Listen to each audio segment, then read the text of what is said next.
You know that feeling, Right. right? It's Sunday night. Or maybe it's worse.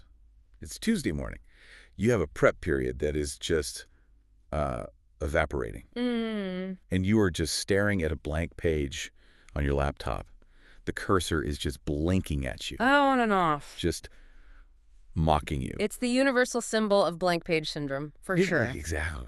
And the stakes are so high. It's not like writing a novel where you can, take a walk and come back in a week. Right. You have 20 or 30 clients showing up at 8 a.m., Mhm. and they expect you to have a plan. They expect you to know what you're doing. And if you don't, they will absolutely let you know. The feedback is immediate. It is the most immediate feedback loop in the entire world. Okay. So usually the advice now is just use AI. Go to a chatbot, type in, I need a lesson, and hit enter. Mm. But that can be so frustrating because you just type, write a lesson about the Civil War. What do you even get? You get something so generic, it feels robotic. Yeah. It's usually weirdly cheerful, it has no nuance, and often it just tells the kids to research the topic, which, that's not teaching. It's the classic computer science problem, right? Garbage in, garbage out. So today we're doing something a little different. We aren't just talking about AI in the abstract. We're doing a deep dive into a specific stack of source material, a curated list of really high-leverage prompts. These aren't just tips. They are literally the code you type into the machine to act as a force multiplier for lesson design. What I love about this collection is that it shifts the mindset. It moves us away from treating AI like some kind of magic trick. Poof, here's a worksheet, and more like a highly skilled teaching assistant. Okay. The goal isn't to have the computer do your job for you. It's to shift your role from creating everything from scratch to refining an expert-level draft. Refining instead of creating. That is the mantra for this whole deep dive. We've got a list of prompts here that cover the whole spectrum, from the 30,000-foot view of planning a month down to that panic moment of, I have 30 minutes to teach this. It's a really comprehensive toolkit. Let's unpack this. We'll start with the macro view. There's a prompt here designed to generate a 5-day lesson sequence. But it doesn't just say, write a week of lessons. Yeah. It starts with a very specific instruction. Act as an expert grade-level subject teacher. The persona, that is so crucial. Okay, but does telling it to act as an expert actually make a difference? It feels a bit like role play. If I tell it to act as a pirate, I get, matey. Yeah. But does telling it to act like an expert teacher really change the quality of the lesson? It really, really does. You have to remember how these large language models work. They're all about probability. They're predicting the next likely word based on this vast ocean of text they've been trained on. Right. And that ocean includes everything, expert pedagogical research, but also random blogs, bad advice forums, just generic summaries. So it's a mix of PhDs and Reddit threads? Exactly. So by setting the persona act as an expert teacher, you're effectively narrowing the data set it draws from. You're telling it, ignore the noise, don't sound like a Wikipedia article, sound like a pedagogue. You're priming the engine. Yes. It aligns the output to professional standards right away. Okay, so we've set the persona. The prompt asks for a 5-day sequence on a topic, aligned to standards, but then it lists these specific requirements: objectives, success criteria, checks for understanding, and suggested activities. And those specific requirements are the gold dust here. Success criteria is a huge one. I see that term a lot in education. For anyone listening who might be, say, prepping a corporate training or is just curious, how is success criteria different from just an objective? That's a great question. An objective is what you, the teacher, want to teach. Students will understand the water cycle. Okay. Success criteria is what the student can use to prove they learned it. It's usually framed as an I can statement, like I can draw a diagram of evaporation, or I can explain why it rains. Ah, okay. So the objective is the destination for the teacher, but the success criteria is like the receipt for the student. Exactly. It's the proof of purchase. By asking for that explicitly in the prompt, the AI gives you a roadmap for assessment, not just a list of fun activities. Right. It prevents that common trap of planning a really fun game, you play it for an hour, and then you realize at the end, wait, nobody actually learned the concept? It's baking the assessment right into the planning. Precisely. Okay, so that's the weekly view. But the source material goes even bigger. There's a prompt here for a 3-week unit overview. And this one is fascinating because it asks for an essential question: big ideas, vocabulary, formative assessments, and one performance task. That performance task caught my eye immediately. This is pure backward design. Backward design. Is that the understanding by design framework? Yes, from Wiggins and McTighe. The idea is that you start with the end in mind. Usually when we get stressed, we just plan chronologically. We plan Monday, then Tuesday, then we just kind of hope we land somewhere good by Friday. It's like driving without a map and hoping you stumble upon a cool city. Exactly. Backward design says, stop. Figure out the final destination first.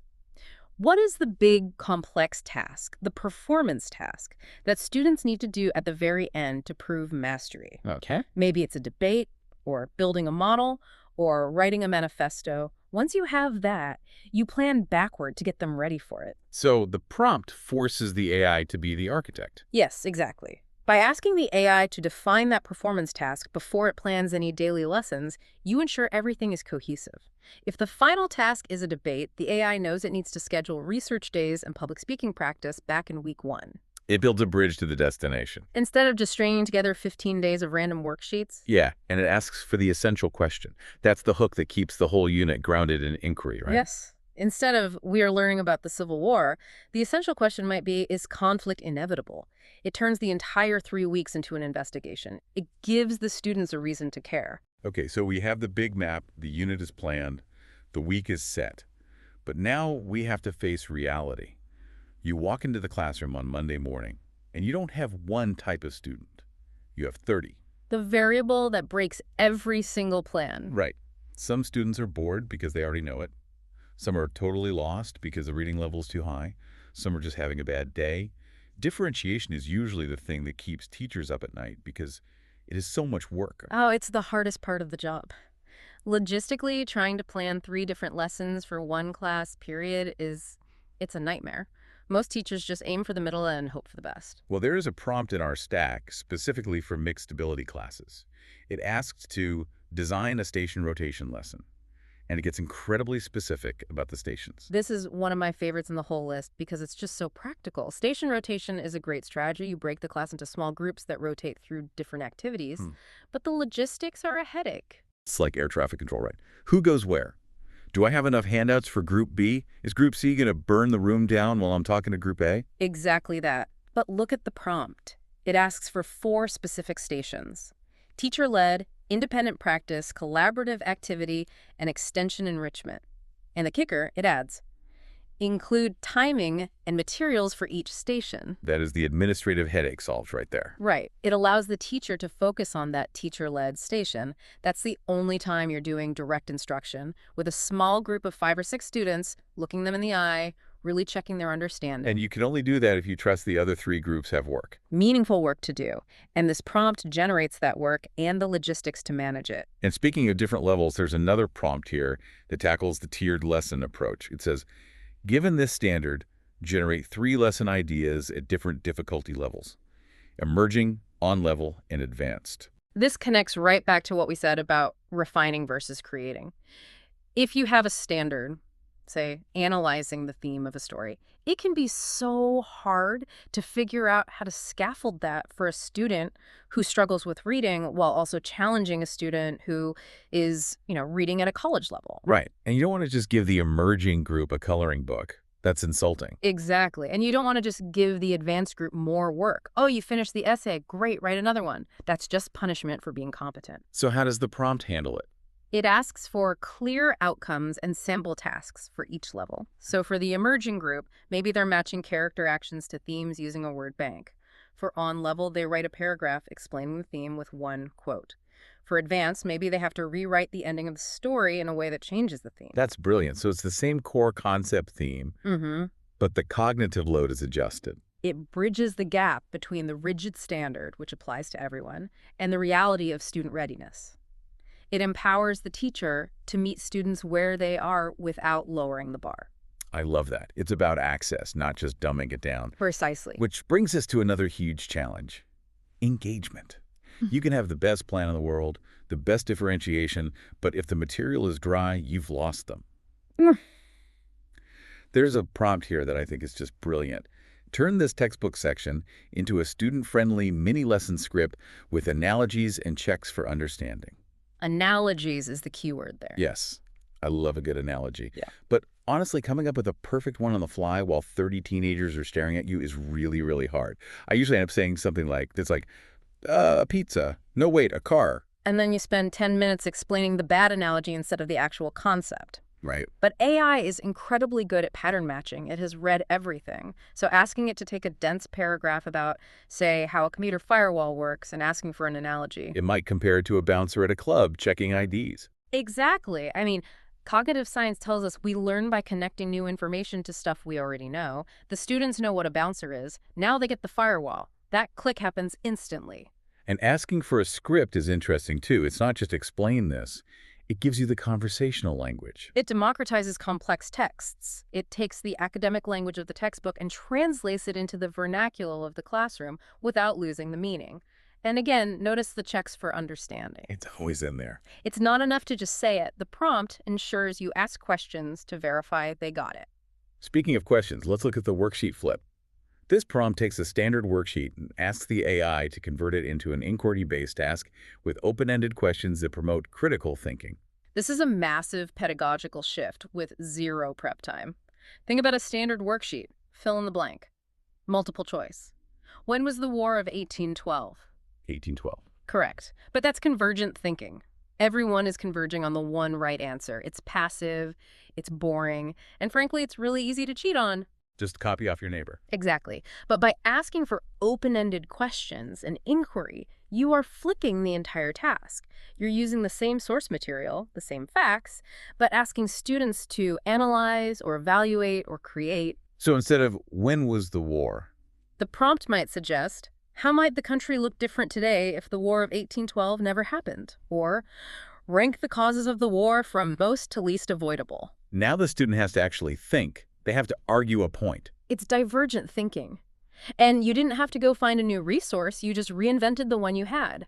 You're upgrading the cognitive demand. Upgrading the cognitive demand. I like that. Now, before you can get them thinking, you have to get them listening. The hook. This prompt asks for 3 different anticipatory set-listen hooks to introduce topic in under 10 minutes each. That constraint under 10 minutes is vital. A hook shouldn't take half the class. But why ask for 3 different options? Why not just ask for the best one? Because teaching is so contextual.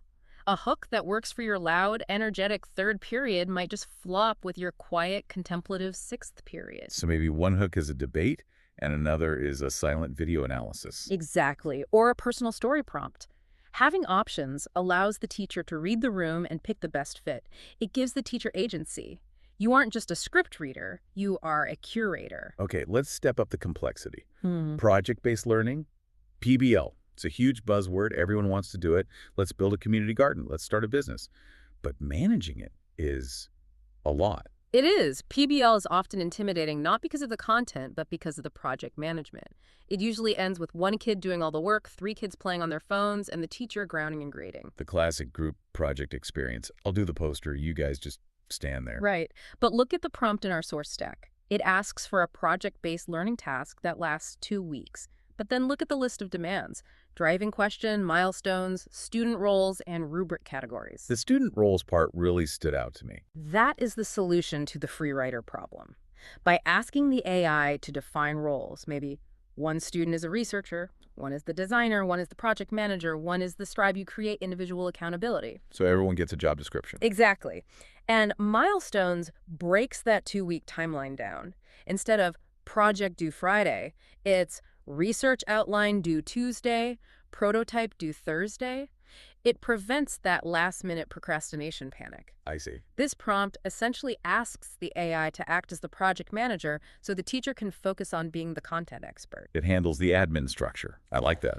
But what about the stuff we've already taught? I mean, we move so fast in schools, you learn it, test it, forget it. The spiraling problem, the forgetting curve, is very real. Unless you retrieve information, the brain just prunes it. Right. So the prompt here asks, provide 3 ways to spiral review topics over the next month using warm-ups, exit tickets, and small group tasks. This is just spaced repetition. But planning that review when you're already stressed about new content is hard. This prompt integrates the review into the bookends of the class, the warm-up and the exit ticket. So you aren't stopping the new unit to review, you're just weaving the old stuff into the daily routine. Exactly. Maybe on Tuesday, the warm-up is a quick comparison question about a topic from last month. It keeps those neural pathways active without sacrificing new instructional time. Mm. It turns the curriculum into a web rather than just a straight line where things fall off the back. Speaking of sacrificing time, Yeah. our final section is the reality check, the schedule change, the fire drill, the assembly. You suddenly have 30 minutes to teach a topic that usually takes an hour. Panic mode. Total panic mode. The prompt is, I have only 30 minutes to teach topic. Create a must-do mini lesson with one active learning strategy and one quick exit ticket. This is all about prioritization. When you have a time crunch, the temptation is to just talk faster, to lecture at double speed. Which never, ever works. The kids just tune out. Never. This prompt forces you to identify the must-do. It's essentialism. What is the one nugget they absolutely have to walk away with? And it insists on an active learning strategy. Even in 30 minutes, they need to do something, not just listen. And the exit ticket ensures, if they got that one thing before they run out the door. Right. It prioritizes depth over breadth, even when time is tight. It's a survival strategy, but a pedagogical one. It says, I'd rather they learn one thing really well than hear about 10 things they won't remember. So we've gone from the 3-week unit plan with all the bells and whistles all the way down to the 30-minute emergency lesson. And throughout all of this, the theme seems to be precision. It is. It's about specificity. If you look at this whole stack of sources, the common thread isn't the AI itself, it's the prompts. The quality of the output depends entirely on asking for those specific elements. Rubrics, stations, analogies, hooks, success criteria. It's knowing the language of teaching and knowing how to ask the machine to speak it. Right. It's not replacing the teacher's expertise, it's amplifying it. You need to know that success criteria matters in order to ask for it. A bad teacher with AI is still going to struggle, but an expert teacher with AI, they become a super teacher. That's a great point. The tool is only as good as the craft of the person using it. Exactly. There's something I've been mulling over, particularly with that textbook to script prompt. Oh, yeah. What's that? If we have technology that can instantly translate complex, dense text into student-friendly language with perfect analogies and scaffolding, if the explaining part of the job can be done in seconds, does that fundamentally change the role of the teacher? How so? Well, are we moving away from being the sage on the stage, Yeah. the primary explainer of information, and becoming purely facilitators of inquiry? If the AI can explain the concept better or clearer than I can in the moment, maybe my job is entirely about the human connection, the motivation, and guiding that critical thinking we talked about. That is a profound shift, moving from the deliverer of content to the architect of the experience. Right. You aren't just holding the knowledge anymore. You are designing the environment where they can build it themselves. The architect of the experience. Yeah. I like that. It feels sustainable, and it feels like what the job was always supposed to be. I agree. Something to think about next time you're staring at that blank page. Thanks for joining us on this deep dive. Pleasure to be here. We'll see you next time.